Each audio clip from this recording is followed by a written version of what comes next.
के पास आटा और मेयोनीज पड़ा है तो ये रेसिपी बनाकर पकौड़ों और समोसों की छुट्टी करवा दें और अपनी अफ्तारी को चार चांद लगाएं। आइए वीडियो को स्टार्ट करते हैं। सबसे पहले स्टेप में हम आटा ले लेंगे, वो है 1.5 कप। इसके बाद इस पे हम डालेंगे मेयोनीज तकरीबन 2 से 3 टेबल स्पून। ये डालने के बाद आपने इसकी जगह कोई तेल भी डाल सकते हैं। हाफ कप जो है वो कॉर्नफ्लोर डालेंगे, ये आपके पास ऑप्शनल है। 1 टीस्पून बेकिंग पाउडर और नमक डालकर और 1 टेबल स्पून के करीब हम डालेंगे सूखा दूध। ये सूखा दूध आपके पास बिल्कुल ऑप्शनल है। ये तमाम चीजें डालने के बाद आपने इसको अच्छे तरीके से मिक्स कर लेना है और इतना मिक्स करना है कि सारी चीजें यकजा हो जाए। जैसे ये तमाम चीजें यकजा हो जाएंगी, इसके बाद बारी आती है इसको गूंदने की। तो उससे पहले हम क्या करेंगे, इसमें थोड़ा सा और घी डाल देंगे। अगर आपको मेयोनीज का टेस्ट पसंद नहीं है तो घी या तेल की क्वांटिटी आप बढ़ाकर मेयोनीज को स्किप कर दीजिएगा। अब आपने क्या करना है, इसको गूंदना है और जैसे आपको मैंने बताया कि इसको गूंदना है वो है नीम गर्म पानी के साथ।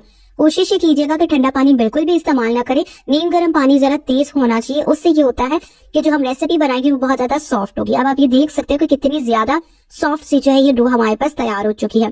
फिर क्या करेंगे, एक दफा इसको अच्छे तरीके से गूंद लेंगे और 5 से 10 मिनट के लिए रेस्ट का टाइम दे देंगे। अगर आपको जल्दी है तो ये पोर्शन स्किप कर दीजिएगा। तो फाइनली जी आटा हमारे पास तैयार हो चुका है। नेक्स्ट स्टेप में हमने ये करना है कि ये आटे को टेबल के ऊपर रख देना है। तो सबसे पहले देखेंगे कि कितना सॉफ्ट है। इसके बाद हम इसके 4 पेड़े बना लेंगे। वैसे इस रेसिपी से जो है वो 5 जो है वो रोटियां या पेड़े तैयार हो जाते हैं। अब मैं आपको बताऊंगी कि 5वां पेड़ा किस तरह से तैयार होगा, तो वीडियो को आखिर तक देखें। अब आपने क्या करना है कि पेड़े बनाकर साइड पे रख लें। सबसे पहले एक पेड़ा ले लेना है और आपने उसके ऊपर आटा डस्ट करने के बाद आपने इसकी जो है रोटी बनानी।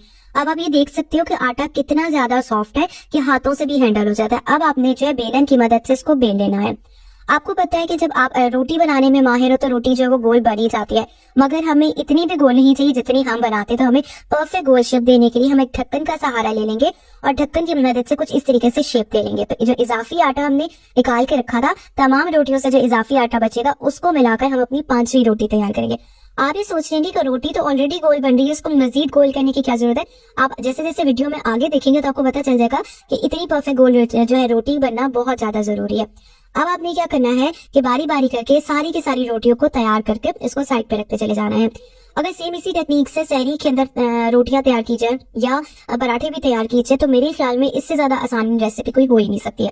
तो ढक्कन की मदद से जो है मैंने इसको तैयार कर लिया। वैसे अगर आप चाहें तो इसकी जो शेप है वो छोटी भी रख सकते हैं, वैसे जो बड़ी शेप वो बहुत ज्यादा बेस्ट रहेगी। तो फाइनली जी हमारे पास रोटियां तैयार हो चुकी हैं। आप ये देख सकते हैं तो 2 पीछे हैं और इसके अलावा जो है तीसरी ये 4 और 5 यानी कि टोटल 5 रोटी होंगी। फिर इसके बाद हम तवे को अच्छी तरीके से गर्म कर लेंगे और छोटी सी चपाती को जो इसके ऊपर डाल देंगे। एक साइड पक जाएगी तो हम जो है साइड को पलट लेंगे। जैसे ही हल्की सी जो है वो साइड पकना शुरू हो जाएगी बिल्कुल रोटी की तरह इसको सेकेंगे। आप ये सोच रहे हो कि ये रोटी की रेसिपी है, नहीं है, ये रोटी बिल्कुल भी नहीं है, उसकी रेसिपी तो है ही नहीं। वैसे इसके जरिए आप बनाना चाहे तो बना सकते हैं, मगर हमारी रेसिपी में आगे ट्विस्ट बहुत बड़ा है।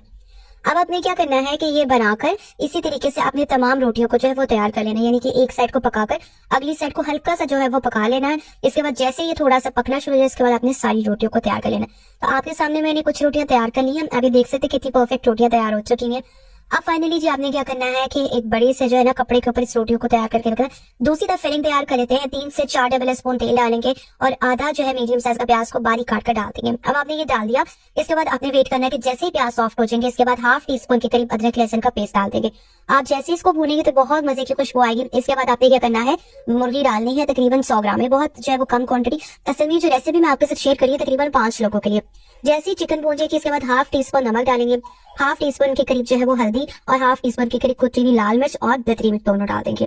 तमाम मसाला का ऑप्शनल है। मैं हमेशा फिलिंग की तो कोशिश ये करती हूँ कि जो क्वांटिटी होती है मसालों की वो कम रखो, क्योंकि अगर क्वांटिटी ज्यादा हो जाती है तो उसको कम करना मुश्किल है और अगर कम हो जाती है तो हम किसी सॉस के साथ या किसी चटनी के साथ एडजस्ट कर लेते हैं।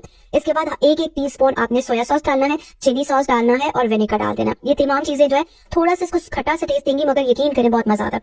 इसके बाद एक मीडियम साइज की शिमला मिर्च है, एक मीडियम साइज की गाजर और आधी जो बंद गोभी होती है ना जो बहुत बड़ी बड़ी थी उसको भी बहुत चियर के इसको चौथा हिस्सा मैंने डाला। ये तमाम चीजें डालने के बाद इसको अच्छे तरीके से भून ले। आप ये देख सकते हो मैंने इसको अच्छे तरीके से भून लिया। आप बस इतना ख्याल रखना कि बहुत ज्यादा ओवर कुक ना हो जाए, बंद गोभी जो हल्की हल्की सी कच्ची रहना चाहिए। बाकी तमाम चीजें जो वो हो गई है तैयार। इसको हम रख देंगे ठंडा होने के लिए। ये जो चपाती ली थी इसके इर्द गिर्द हम लगाएंगे आटा, जिसको मैंने पानी में डालकर मोटी सी लई तैयार कर ली थी। सबसे पहले आप ये पूरी साइड पे लगा लीजिए, हाफ लगा लें। अभी जो फिलिंग मैंने बनाई है ये मैं इसके ऊपर रख दूंगी और इसके बाद क्या करूंगी कि आप देख सकते हो कि इसमें वेजिटेबल्स और चिकन जो है वो दोनों आ गई हैं। इसके बाद नेक्स्ट स्टेप में आता है कि इसको फोल्ड करना है। आपने इसको ऐसे फोल्ड करना है जैसे आप इसको डी की शेप दे रहे होते हैं, यानी कि डी शेप दे रहे हैं या हाफ मून कह रहे हैं, जो भी आप कह सकते हैं। थोड़ा सा प्रेस करेंगे, इसके बाद क्या करना है आप ये देख सकते हैं प्रेस हो गया। जो लई तैयार की हुई थी ना, कुछ इस तरीके से आपने इसकी फिलिंग कर लेनी है। समटाइम ये होता है कि हम जब इसको आगे कुक करेंगे ना, तो उस टाइम थोड़ा सा ये हो जाता है कि ये ना खुल जाती है, जिसमें ये होता है ये सारा मटेरियल बाहर आ जाता है, ये प्रेजेंट करने में खुल जाती है। अब फाइनली चीज तैयार हो चुकी है। अब आप ये देख सकते हो कि आगे पीछे से तैयार हो गई है। अब बारी आती है इसको फ्राई करने की। तवे के ऊपर हाफ टी स्पून के करीब तेल डालेंगे और बाकी जो टीस्पून के करीब तेल है वो उसके ऊपर डाल देंगे। अब आपने इसको करना है शैलो फ्राई। आप इसको डीप फ्राई भी कर सकते हो, मगर जो है रमजान में इतने पकौड़े और समोसे खा के आहिस्ता आहिस्ता हमारा दिल करता है कि हम कुछ कम तेल वाली खाएं। तो देखिए जी, हमारे पास एक साइड जब पलट जाएगी तो उसको दूसरी साइड पे जो पलट लेंगे और इसके साथ ही हम एक और डाल देंगे। देखिए दो चांद अधूरे जो है वो एक साथ पड़े हुए नजर आ रहे हैं। इसी तरीके से एक और जो लास्ट हमारी तैयार थी, मैं आपके साथ सिर्फ 3 की शेयर करेंगे, बाकी भी मैंने साथ बना ली थी। अब इसके साथ देखिए जी, हमारे पास ये रेडी हो गया। अब आपने क्या करना है कि मैं आपको एक कट करके दिखा देती हूँ कि कितनी ज्यादा मजेदार सी रेसिपी बनी। असल में ये टोटेलाज होते हैं। मैं एक दिन मार्केट गई तो वहां पर बन जाके ये सेम चपाती देखी तो वो 800 रुपए की थी, कोई 15 थी। मुझे लगा कि ये चीजें जो हम बाहर से ले रहे हैं 800 रुपए, क्यों ना हम अपने ही बजट के अंदर इसको तैयार